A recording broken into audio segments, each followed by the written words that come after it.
दोस्तों, अगर आप ज़ीरो से इंग्लिश सीखने के ख्वाहिशमंद हैं तो आप इस कोर्स को ज्वाइन करके अपनी इंग्लिश को बेहतर बना सकते हैं। कोर्स की पहली क्लास हमने ऑलरेडी अपलोड कर दी है। अगर आपने वो नहीं देखी तो उसका लिंक आपको डिस्क्रिप्शन में मिल जाएगा। आज इस कोर्स का दूसरा दिन है। हमारे साथ यूं ही लगातार इंग्लिश सीखते रहने के लिए चैनल को सब्सक्राइब करें, और अगर आप चाहते हैं कि आपकी हम प्रैक्टिसेस चेक करें तो आप कमेंट्स या व्हाट्सएप पर अपनी जो प्रैक्टिसेस है वो हमें सेंड कर सकते हैं। हम वहाँ पर आपकी जो प्रैक्टिसेस हैं उनको चेक भी करेंगे। तो चलें दोस्तों, हमारे आज के लेसन का आगाज़ करते हैं। लेकिन उससे पहले आपको ये पता होना चाहिए कि हमने अपनी जो पिछली क्लास है उसमें क्या कुछ सीखा है। हमारे पिछले सबक का खुलासा कुछ यूँ था कि आपको हमने ये बताया था कि आपने इस वर्ड को याद रखना है, बी। अगर आप इस वर्ड को याद रख लेते हैं तो आपके लिए इस कोर्स को समझना और मज़ीद जो क्लासेस हैं उनको समझना आपके लिए आसान हो जाएगा। बी यहाँ पर हमारे लिए एक तरह का दरख्त है जिससे ये पांचों शाखें निकल रही हैं। इज़, एम, आर, वाज, वर। पिछली क्लास में हमने आपको इस, एम, आर, ये तीनों जो हेल्पिंग वर्ब्स हैं, ये जो वर्ड्स हैं, हमने आपको सिखाए थे कि आप इनको अपनी डेली रूटीन में किस तरह इस्तेमाल कर सकते हैं। आज की क्लास में हम आपको वाज और वर के बारे में सिखाएंगे। मज़ीद हमने आपको जो पिछली क्लास में पढ़ाया था वो इस, एम, आर के बारे में क्या कुछ पढ़ाया था वो ये है, आपके सामने है कि इज़ आपको बताता है कि किसी चीज़ के होने को या हालत को, जैसे कि दिस इज़ माई बुक, ये मेरी किताब है। ही इज़ ए डॉक्टर, वो एक डॉक्टर है। Asim is my friend, Asim मेरा दोस्त है। एम का माना होता है हूँ, यानी जब आप अपने बारे में कोई बात करना चाहते हैं तो आप एम का इस्तेमाल करते हैं। I am a teacher, I am a girl, I am a student, मैं एक तालिब इल्म हूँ। आर का इस्तेमाल आप दो या दो से ज़्यादा लोगों के लिए इस्तेमाल करते हैं। ये भी किसी चीज़ के होने को या किसी चीज़ की हालत को बताता है, जैसे कि यू आर ए बॉय, तुम एक लड़के हो। वी आर स्टूडेंट्स, हम तालिब इल्म हैं। दे आर बैगर्स, वो फ़कीर है। दोस्तों, ये था पिछले हमारे सबक का खुलासा जो कि आपके लिए समझना बहुत ज़रूरी था। आज की क्लास में हम आपको जो बाकी दो शाखें हैं, वाज और वर, उसके बारे में सिखाएंगे कि आप वाज और वर को ग्रामर के लिहाज से किस तरह आप अपनी डेली रूटीन में इंग्लिश में बात करते हुए अगर आप इन दोनों वर्ड्स को यूज़ करके सेंटेंसेस बनाना चाहते हैं तो आप किस तरह इसको इस्तेमाल कर सकते हैं। सबसे पहले तो आपने एक चीज़ अपने माइंड में रखनी है, वाज का माना क्या होता है और वर का माना क्या होता है वो हम आपको आगे बताएंगे। लेकिन उससे पहले ये दो एग्जाम्पल्स अपने माइंड में रखें। अब आम तौर पर ये जो एग्जाम्पल्स हैं वो हम यूज़ कर रहे होते हैं। इट वॉज़ रेनिंग, बारिश हो रही थी। पास्ट में बात कर रहे हैं ना, माजी में हम बात कर रहे होते हैं इस तरह। वी वर स्टडीइंग, हम पढ़ रहे थे। ये दोनों एग्जाम्पल आपने अपने माइंड में रखनी है, क्योंकि जब आप इन दो एग्जाम्पल्स को अपने माइंड में रखेंगे तो आगे जो हम मज़ीद जो मिसालें बनाएंगे वो हम इससे रिलेटेड बनाएंगे। इट वॉज़ रेनिंग, बारिश हो रही थी। वी वर स्टडीइंग, हम पढ़ रहे थे। अब हम जान लेते हैं कि वाज का माना क्या होता है। ठीक है, सबसे पहले हम आपको वाज के बारे में बताएंगे, उसके बाद हम आपको बताएंगे कि वर्क को हम कैसे इस्तेमाल करेंगे। दोस्तों, अगर हम इसके माने की बात करें तो वाज का माना भी था होता है और वर्क का माना भी था होता है, लेकिन दोनों में थोड़ा सा डिफरेंस है, वो मैं आपको बाद में बताऊंगा। वाज और वर्क दोनों को हम पास्ट में इस्तेमाल करते हैं, यानी माजी में अगर आप किसी काम के बारे में बात करना चाहते हैं आप वाज का इस्तेमाल करेंगे। पिछली क्लास में हमने आपको बताया था कि अगर आप मौजूदा वक्त यानी प्रेजेंट इंडेफिनिट टेंस में बात करना चाहते हैं, प्रेजेंट कंटीन्यूअस टेंस में बात करना चाहते हैं तो आप इज़ एम आर का इस्तेमाल करते हैं। लेकिन अगर आप पास्ट यानी माजी में, पास्ट का माना क्या होता है, माजी यानी ऐसा काम जो आप कर चुके हों, आप किसी उस काम के बारे में बात करना चाहते हैं तो आप वाज का इस्तेमाल करते हैं। ठीक है, वाज का माना क्या होता है, था। जैसे कि अगर हम मौजूदा वक्त में बात करना चाहते हैं तो हम कहते हैं या है, तो वाज का माना क्या हो गया, था। सबसे जो इम्पोर्टेंट चीज़ आपने समझनी है कि वाज को आप कौन से ऐसे सब्जेक्ट्स हैं जिनके साथ आप इसको इस्तेमाल करेंगे। हम वाज को सिंगुलर पर्सन के साथ इस्तेमाल करेंगे। सिंगुलर पर्सन से मुराद क्या है, यानी थर्ड पर्सन। जब आप थर्ड पर्सन की बात करेंगे तो आप क्या यूज़ करेंगे, आप वाज के साथ सिर्फ थर्ड पर्सन का इस्तेमाल करेंगे। थर्ड पर्सन हमारे पास कौन कौन से हैं, इट, शी, आई, ही। तो ये चारों सब्जेक्ट्स हैं, आप इनके साथ आप वाज का इस्तेमाल करेंगे।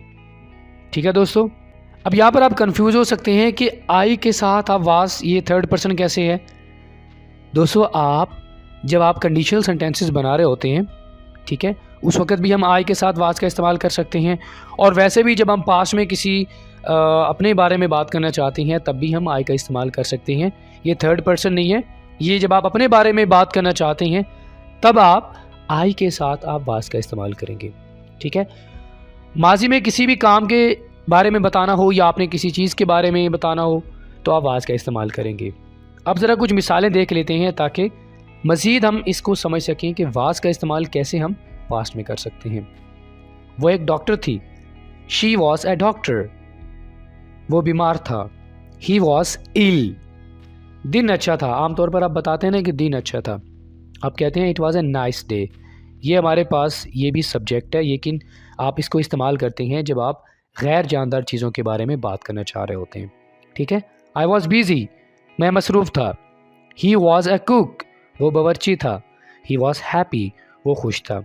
ये तो सिंपल पास्ट है जब आप सिंपली किसी चीज़ के बारे में बात करना चाहते हैं। लेकिन अगर आप किसी काम के जारी होने के बारे में बात करना चाहते हैं, दोस्तों यहाँ पर हमने सिंपल पास्ट की बात की है, लेकिन अगर आप वाज को इस्तेमाल करके किसी ऐसे काम के बारे में बात करना चाहते हैं जो कि माजी में जारी था, क्योंकि काम तीन तरह के होते हैं दोस्तों। या तो सिंपली आप बताते हैं कि मैंने वो काम किया, या आप बताते हैं कि काम मुकम्मल हो चुका है, या आप ये बताना चाहते हैं कि काम जारी है।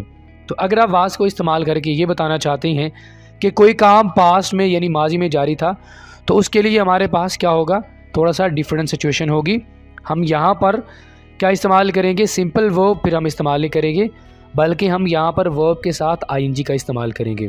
दोस्तों मैं आपको पहले भी बता चुका हूँ कि जब भी आपने किसी जारी काम को, यानी ऐसा काम जो जारी है या जारी था, ठीक है, उसके बारे में बात करनी है तो आप आईएनजी का इस्तेमाल करेंगे।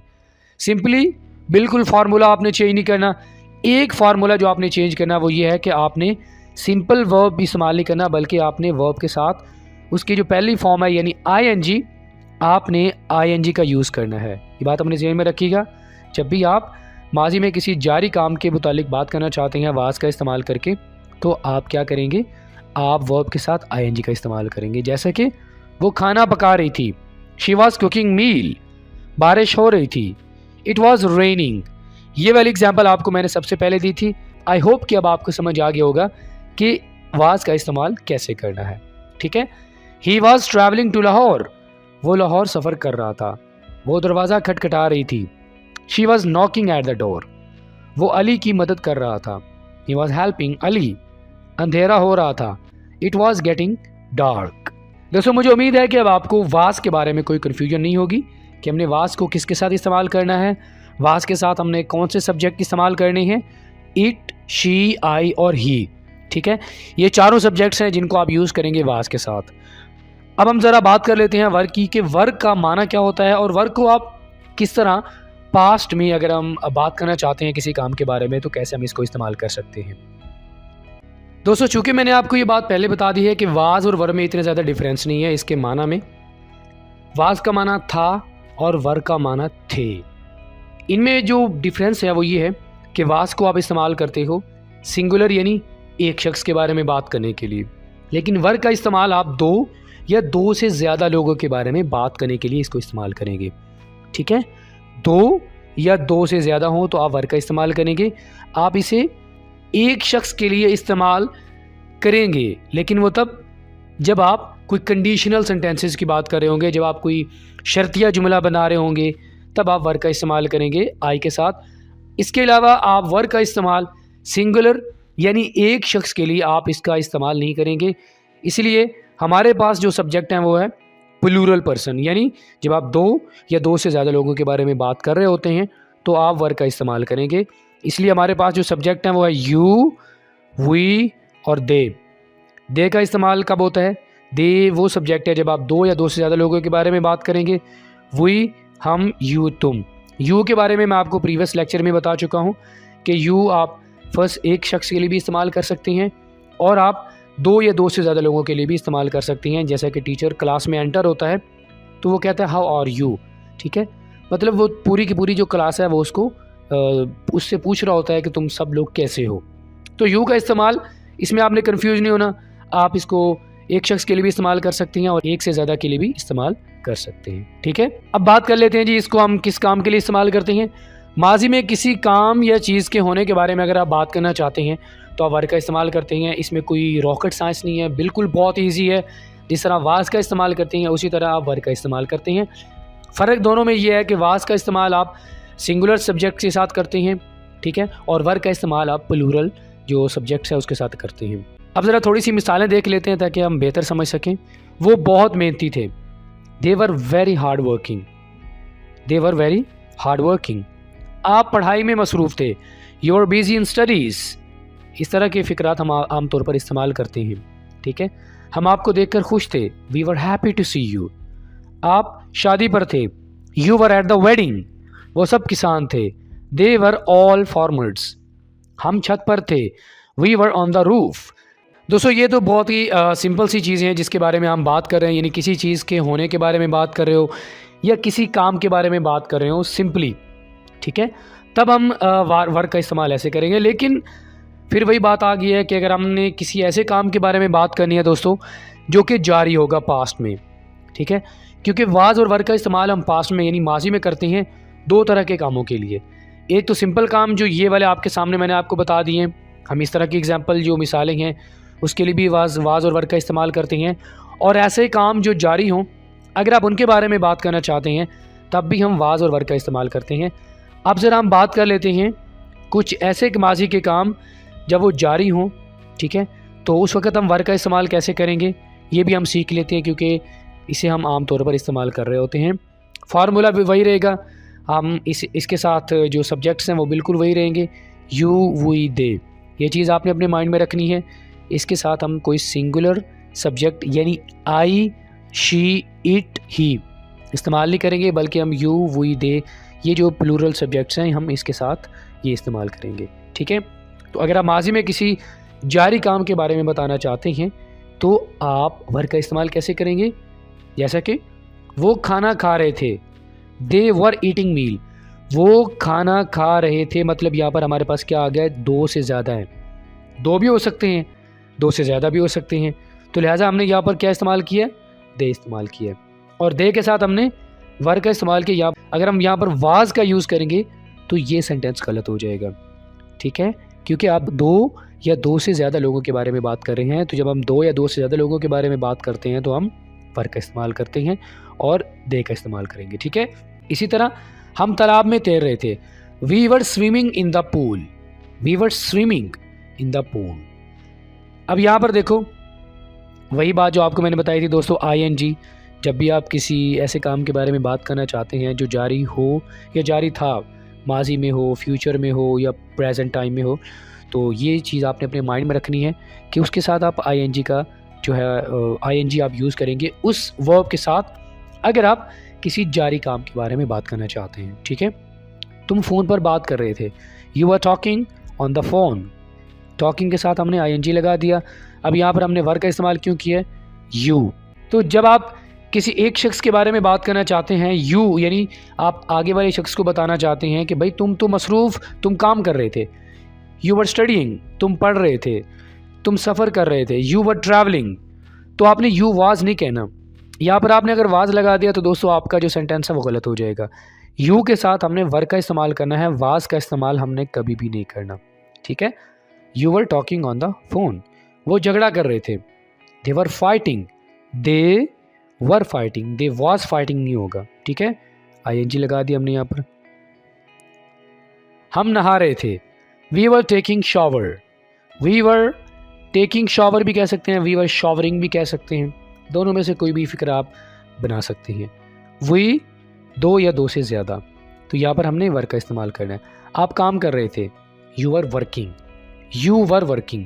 अगर यहाँ पर आप ये कहना चाहते हैं यू ऑल वर वर्किंग या यू वर ऑल वर्किंग, तो यहाँ पर आप ऑल भी लगा सकते हैं अगर आप ज़्यादा लोगों के बारे में बात करना चाहते हैं। लेकिन अगर आप सिर्फ एक शख्स के बारे में बात करना चाहते हो जो आपके सामने हो, ठीक है, यू तुम जिसका माना होता है तुम, तो आप ऐसे सिंपली यू वर कह सकते हैं, जैसा कि you were studying, you were playing, you were talking, you were sleeping. आप यू वाज नहीं कहेंगे, अगर आप वाज कहेंगे तो आपका सेंटेंस गलत हो जाएगा। दोस्तों मुझे उम्मीद है कि आपको वाज और वर का इस्तेमाल समझ आ गया होगा।